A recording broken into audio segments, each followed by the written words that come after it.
नमस्कार दोस्तों, आज है गुरुवार 17 अप्रैल 2025 और बिहार की राजनीति, अपराध, आगजनी और युवाओं के जुनून, हर कोना आज उबल रहा है। कहीं मोहब्बत की रात मौत में बदल गई तो कहीं दोस्ती की शक्ल में छुपा खंजर सामने आया। और राजनीति, वहाँ भी बयानबाजी की आग और गठबंधन की दरारें सबके सामने हैं। तो चलिए शुरू करते हैं आज की 18 बड़ी खबरों का विस्फोटक बुलेटिन।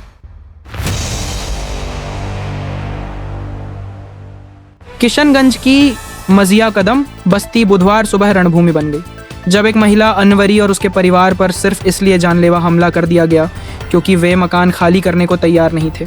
4 लोगों ने उनके घर में घुसकर लाठी, लोहे की रॉड से हमला किया, चांदी की चेन छीन ली और जरूरी कागजात से लेकर बिस्तर तक बाहर फेंक दिया। इतना ही नहीं, उनके सामान में आग भी लगा दी गई।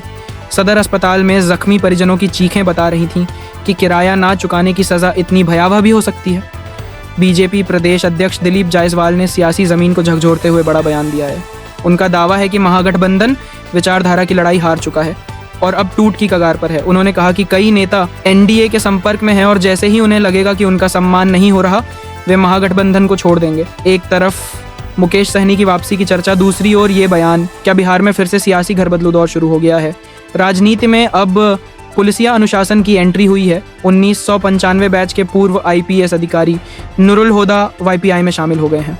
मुकेश सहनी ने उन्हें पार्टी की सदस्यता दिलाते हुए कहा कि वाईपीआई अब सिर्फ मल्लाह समाज की नहीं बल्कि हर जाति धर्म की आवाज़ बन रही है। नुरुल हुदा का यह कदम बिहार की राजनीति में एक नए समीकरण की ओर इशारा करता है। गेहूं का बोझा उठाने की मामूली बात बक्सर के बलिरामपुर में उस वक्त खून से लथपथ संघर्ष बन गई जब 2 पक्ष आपस में भिड़ गए। लंबे समय से जमीन विवाद से जूझ रहे विक्की राय और मोहन सिंह के बीच बात इतनी बिगड़ गई कि लाठी, डंडे और पत्थर हवा में उड़ने लगे। घटना में 6 लोग घायल हुए हैं, जिनमें से 2 की हालत गंभीर बताई जा रही है। एक चाय नाश्ते की दुकान से उठी आग ने मुजफ्फरपुर में बुधवार की सुबह को दहला दिया। यादव नगर चौराहा स्थित भुजा दुकान में अचानक आग लगी और वहां रखे सिलेंडर एक एक कर फटने लगे। करीब 6 धमाकों से पूरा इलाका थर्रा उठा। दमकल की 3 गाड़ियों ने 2 घंटे तक मशक्कत कर आग पर काबू पाया। हालांकि किसी की जान नहीं गई, लेकिन लोगों का कहना है भगवान का शुक्र है, वरना आज मौत का तांडव होना तय था। नेशनल हेराल्ड केस में सोनिया और राहुल गांधी के खिलाफ चार्जशीट दायर होने के बाद पटना की सड़कों पर कांग्रेस का जबरदस्त प्रदर्शन हुआ। प्रदेश प्रभारी कृष्णा अल्लावरू और नेता डॉ शकील अहमद के नेतृत्व में इनकम टैक्स चौराहे पर केंद्र सरकार के खिलाफ जमकर नारेबाजी हुई। कांग्रेस नेताओं का कहना है कि यह सिर्फ गांधी परिवार पर नहीं, लोकतंत्र पर हमला है। वैशाली में 17 साल का दीपक, जिसने प्यार के नाम पर दुनिया से लड़ने की हिम्मत की थी, अब इस दुनिया में नहीं है। मंगलवार की रात वह अपनी प्रेमिका से मिलने गया, लेकिन सुबह उसकी लाश मिली।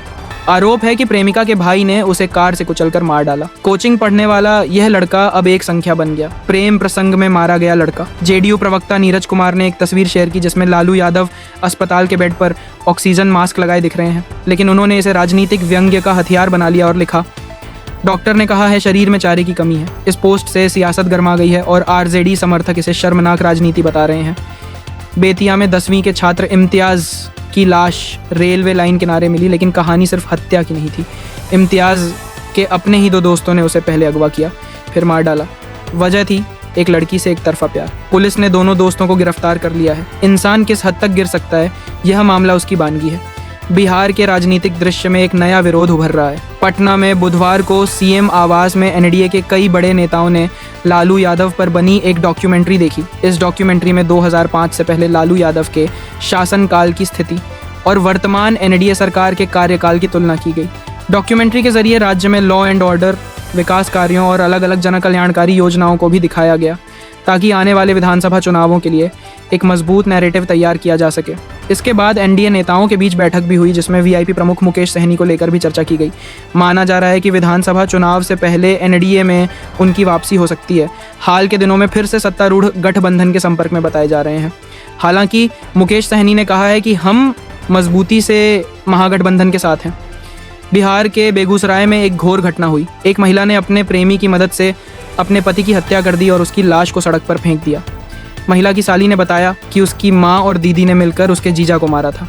ये बातें अंजलि ने अपने जीजा की लाश के साथ उसके घर बेगूसराय के मुफस्सिल थाना क्षेत्र स्थित बड़ी सांग गांव में रहने आ गई। उसने हत्याकांड को लेकर दैनिक भास्कर से बातचीत की। अब वो अपने जीजा के घर पर ही रह रही है। परिवार वालों को कोई आपत्ति नहीं है। मुजफ्फरपुर जंक्शन पर एक महिला यात्री की अचानक तबीयत बिगड़ गई। रेल पुलिस ने सीपीआर देने के बाद आनन फानन में उसे अस्पताल में भर्ती करवाया गया, जिस कारण उनकी जान बच गई।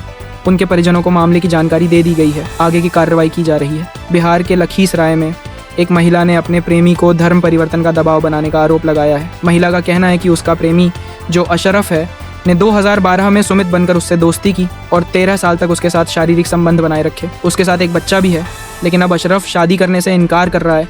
वह उसे नमाज पढ़ने और गोमांस खाने का दबाव बना रहा है। बिहार में मौसम बदल रहा है। मौसम विज्ञान केंद्र ने 22 जिलों के लिए येलो अलर्ट जारी किया है। इन जिलों में हल्की बारिश और आकाशीय बिजली गिरने की आशंका है। इस दौरान इन जिलों में 30 से 40 किलोमीटर प्रति घंटे की रफ्तार से हवा चल सकती है। मौसम विभाग के अनुसार मौसम में आए बदलाव के कारण अधिकतम तापमान में गिरावट आई है। आने वाले 4 से 5 दिनों तक अधिकतम तापमान 34 से 36 डिग्री सेल्सियस और न्यूनतम तापमान 22 से 24 डिग्री सेल्सियस के बीच रहने की संभावना है। बिहार के बेगूसराय से नवनीत कुमार की कंपनी की कार्यक्षमता बहुत ही प्रेरक है।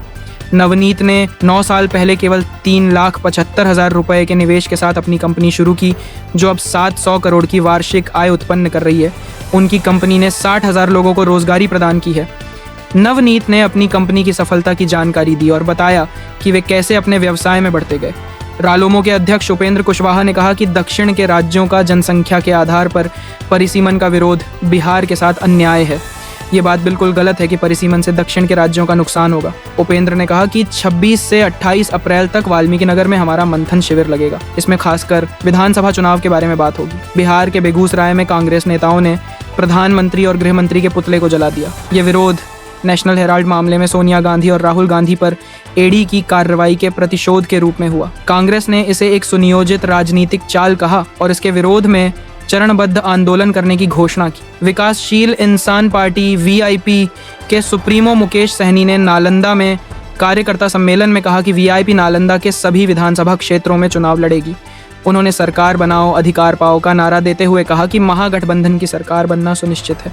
सहनी ने बताया कि वीआईपी बिहार की सभी 243 विधानसभा सीटों पर महागठबंधन के साथ चुनाव लड़ेगी। तो दोस्तों, ये थी बिहार की आज की सबसे बड़ी और सबसे सनसनीखेज खबरें। लेकिन एक सवाल अभी बाकी है, क्या बिहार की राजनीति एक बार फिर गठबंधन के फेर में फंसेगी या कोई नया मोड़ आएगा? क्या नौजवानों के इन नए प्रयासों से बिहार में रोजगार की नई राह खुलेगी या फिर ये आवाज़ें कहीं दब जाएंगी?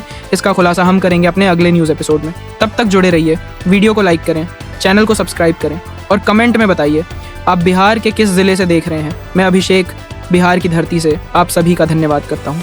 फिर मिलेंगे कल नई खबरों और नए विश्लेषण के साथ। तब तक के लिए सावधान रहें, सतर्क रहें, सुरक्षित रहें। जय हिंद, जय भारत, जय बिहार।